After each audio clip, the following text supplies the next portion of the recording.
Profe, Sí, ¿podría volver a explicar lo de la representatividad? sí. Vamos de nuevo. Vieron que dijimos que lo más importante, el eje de nuestra unidad curricular, es el régimen político democrático. ¿Por qué? Porque es un régimen político antiguo. Los dos problemas fundamentales de este régimen político, dijimos, la gobernabilidad y la estabilidad.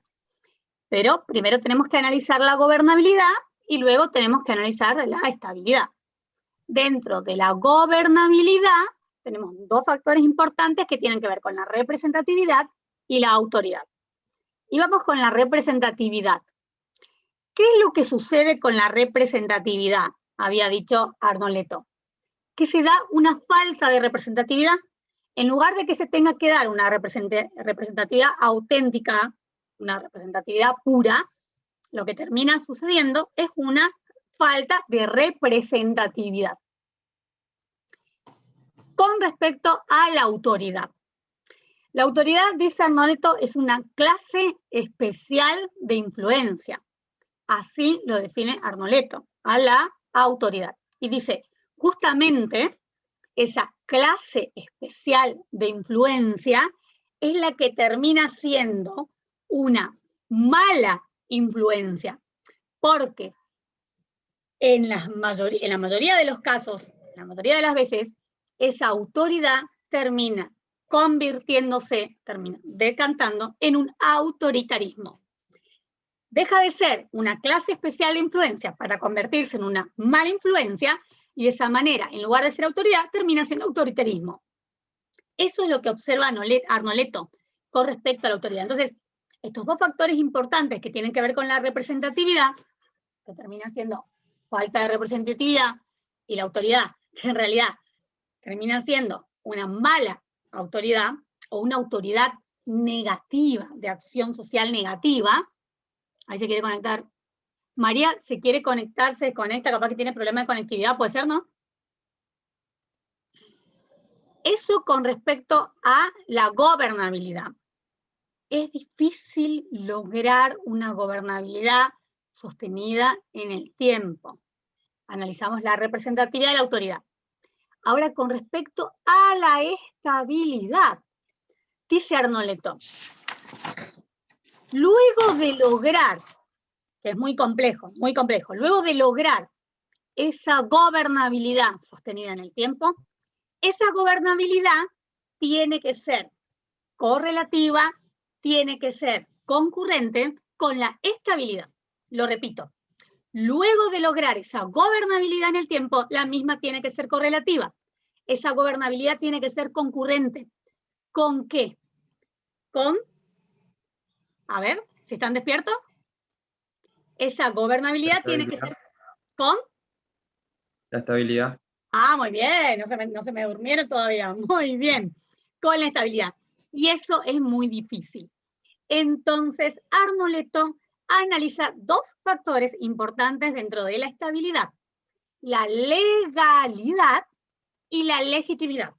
Así como dentro de la gobernabilidad teníamos la representatividad y la autoridad, aquí dentro de la estabilidad tenemos la legalidad y la legitimidad.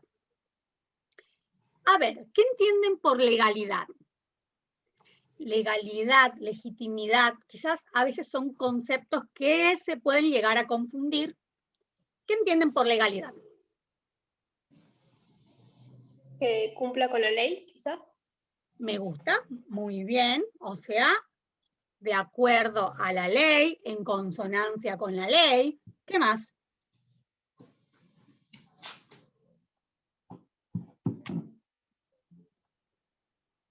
La legalidad, lo que es legal, lo que surge de la ley. ¿Y la legitimidad? Hay un concepto fundamental que es del politólogo Natalio Botana, que me gusta que los estudiantes lo sepan, el politólogo Natalio Botana, que dice que la legitimidad es la adecuación del orden político a la ley fundamental. Legitimidad, adecuación del orden político a la ley fundamental. Básicamente sería que quienes ejercen el gobierno puedan adecuarse a la ley fundamental. Entonces, ya tenemos la noción de legalidad, tenemos un concepto de legitimidad bien claro. ¿Por qué son tan importantes estos dos conceptos, estos dos factores dentro de la estabilidad? Porque sin legitimidad no puede darse legalidad. ¿O sí? No lo apunten todavía, estamos analizando. Sin legitimidad puede darse legalidad, sin legalidad puede darse legitimidad. Y yo pienso en los momentos que tuvimos regímenes autoritarios en la Argentina. Desde 1930, el primer golpe de Estado, a 1976. ¿Eran legales? ¿Eran legítimos? No. Cuando llega al poder Néstor Kirchner, porque Menem se baja de la candidatura y no se presenta en la segunda vuelta. Entonces Néstor Kirchner es proclamado como presidente de la República, con un acotado 21% de votos. Entonces, ahí era legal, era legítimo. ¿Puede haber legalidad sin legitimidad? ¿Puede haber legitimidad sin legalidad? Lo que analiza Arnoletto es lo siguiente, por eso él toma estos dos factores dentro de la estabilidad. Dice Arnoletto que puede existir, eso lo apuntamos bien, puede existir legalidad sin legitimidad. Dice Arnoletto, puede, sí, efectivamente, puede existir legalidad sin legitimidad. Y al mismo tiempo puede existir legitimidad sin legalidad. ¿Se comprende? El caso de los regímenes autoritarios. Arnoletto analiza los regímenes autoritarios europeos. ¿Eran legítimos? ¿Eran legítimos? Recuerden que dentro de los regímenes políticos tenemos régimen político democrático, régimen político autoritario, régimen político totalitario. Como dice Arnoletto, pensemos en el nazismo, pensemos en el fascismo. ¿Eran legales? No. ¿Eran legítimos? Claro que sí. Tenían esa aceptación en las creencias, en los valores, esa aceptación social de una determinada masa que lo seguía. Los regímenes autoritarios, eso no lo dice Arnoletto, doy el ejemplo, en los regímenes autoritarios de la Argentina, el último que tuvo la Argentina, de un 60 a un 70% de la sociedad civil creía en ese régimen autoritario. Tenía legitimidad, pero no era legal. Porque cuando asumen los militares al poder, lo primero que hacen es cerrar el Congreso, anular la Constitución. No existe la división de poderes. Son inconstitucionales, claramente. Es un régimen autoritario, en oposición a un régimen democrático. Entonces, ¿legales? No, pero legítimos sí. Y el caso que les decía Néstor Kirchner en 2003. Él era legal, claro que era legal. Carlos Menem se baja de la candidatura, no se presenta a la segunda vuelta, quedaba su contrincante, que era Néstor Kirchner se proclama presidente de la República. ¿Era legal? Sí, pero con ese porcentaje de votos, en ese momento, Néstor Kirchner no era legítimo. Néstor Kirchner fue construyendo su legitimidad a lo largo de los años, a lo largo de su gobierno, pero en ese momento era legal y no legítimo. ¿Se comprende cómo esto que nos dice Arnoletto lo llevamos a la práctica, lo llevamos a la realidad política y lo podemos analizar? Sí. Perfecto. Crisis del régimen político democrático. Teníamos estos dos problemas, la gobernabilidad y la estabilidad. ¿Cuándo? Profe, tengo una duda. ¿Cómo? tengo una duda. Sí, pregunta Lucas. ¿Cómo la cuestión de la legalidad y la legitimidad, Sí. o sea, se puede decir que es una afección dentro de la estabilidad? No Porque, te o sea, entendí. ¿Me puedes decir qué es qué? usted plantea la estabilidad como un posible problema. Arnoleto. Arnoleto, perdón. Sí, Arnoleto. Arnoleto. Sí, Y cómo, digamos, la cuestión de la legalidad y la legitimidad, digamos, se relaciona con la cuestión de la estabilidad. claro. Esta legalidad, esta falta de legalidad en algún momento, perfecto, faltó esa partecita. Esa falta de legalidad y esa falta de legitimidad, en la mayoría de los regímenes democráticos, lo que hace justamente es esa falta de estabilidad.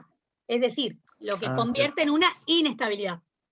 No hay legalidad, no hay legitimidad, entonces esta estabilidad se convierte en una inestabilidad del régimen político democrático.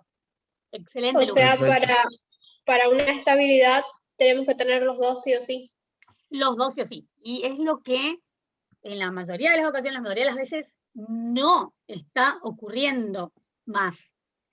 Él no fija un periodo exacto, pero más o menos uno deduce que desde 1917, luego de la Revolución Rusa, y más o menos dentro de lo que era la Primera Guerra Mundial, comienza a suceder esto.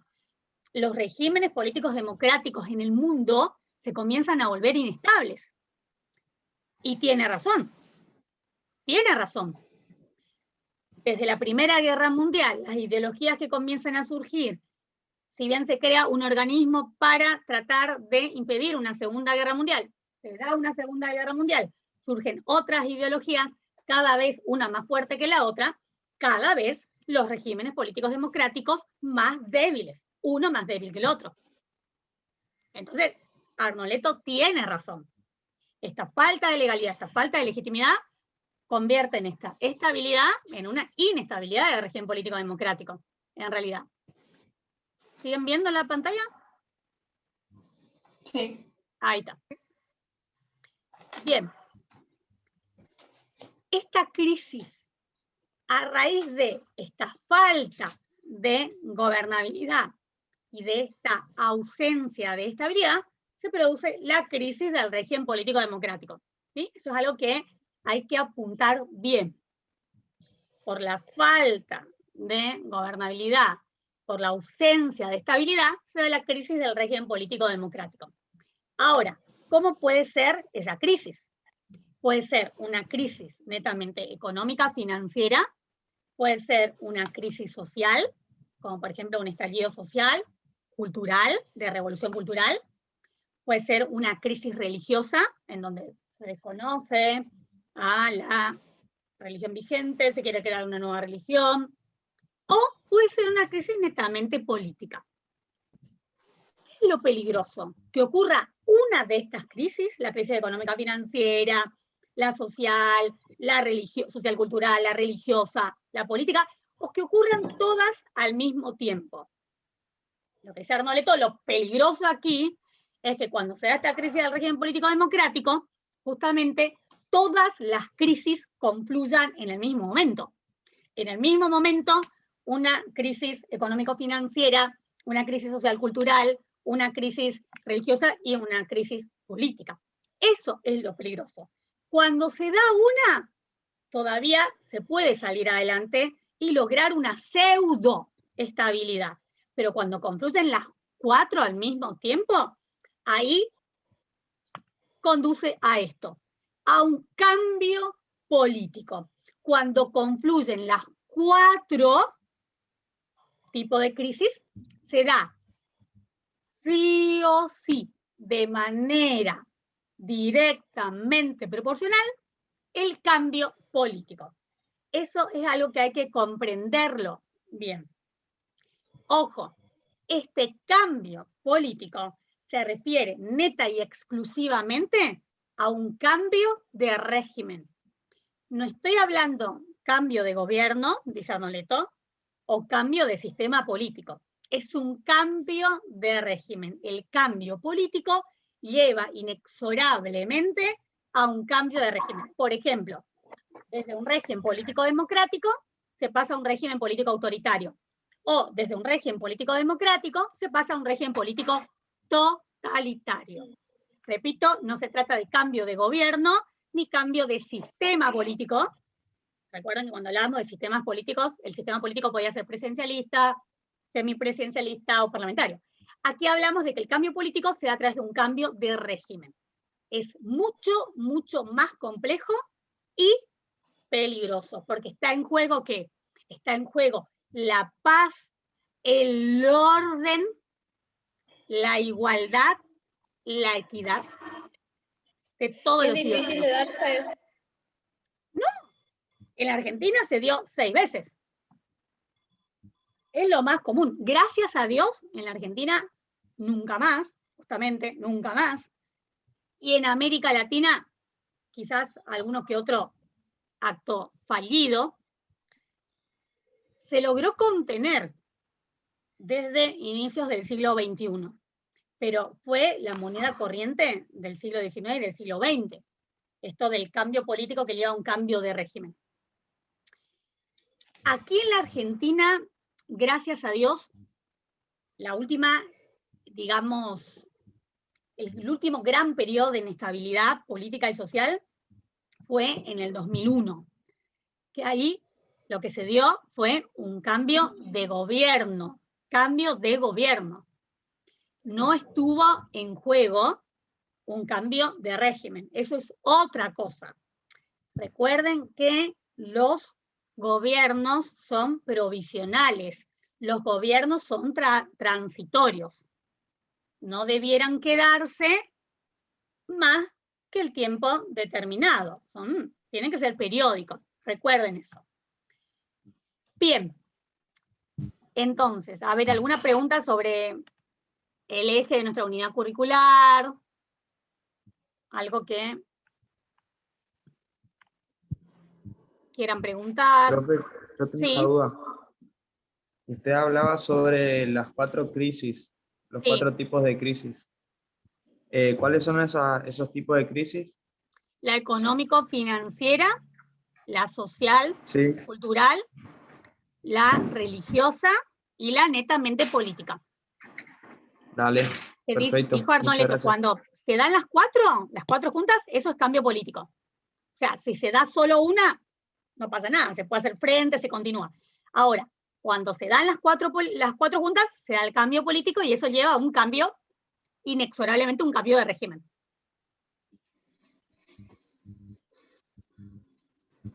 Bueno, les cuento un poquito. Hoy les dije de que trabajamos con la profe Flavia en forma conjunta. En la semana que a mí me toca estar a cargo del aula virtual, me toca la clase Zoom. O sea, esta semana estuve yo. La semana que viene le tocaría a la profe, ¿sí? O si llegamos a organizar de otra manera, digamos, el inicio puede ser que yo haga las primeras clases y ella haga las que siguen. Vamos a ver cómo hacemos esto. Así que si la semana que viene no se encuentran conmigo, se encontrarán con ella, que ya hace, yo me ocupo de dar ciertos temas de inicio del programa y ella se ocuparía de dar otros. Entonces no va a haber, no es que ella va a continuar con este tema, ustedes no se preocupen. Después en el momento del integrador, en el momento del final, va a estar todo, lo que desarrollé yo, lo que desarrolla la docente, pero es para explicarles que cuando le toque a ella, no seguirá con esto así, porque a ella le toca otros temas. ¿Se comprende? Y cuando vuelven a tener conmigo el encuentro, seguimos con los temas que me tocan a mí. ¿Quedó claro? O sea que después, en la próxima clase virtual, si tenemos con Flavia, Sí. no va a ser el tema que sigue de esto. No. Ella va a desarrollar sus temas y yo continúo con los míos. Pero si hacemos esto que yo les digo, de que yo veo los primeros temas, van a tener conmigo el martes que viene a la misma hora. Eso les voy a avisar. Y si no, bueno, ella les dirá qué día de la semana que viene les toca, día y horario con ella. Pero nos vamos avisando. A ver, ¿cómo podemos armar el WhatsApp y que estén todos? A ver, Bueno, yo por ahora lo que puedo hacer es ir agregándolos a ustedes y vamos armando así estamos conectados, ¿saben? Voy a anotar los números de ustedes y vamos a ver cómo podemos hacer con los demás que no estuvieron. A ver, Cami Rockel, ¿tu número? 3754, 3754, 46, sí, 55, sí, 64. 60, perfecto.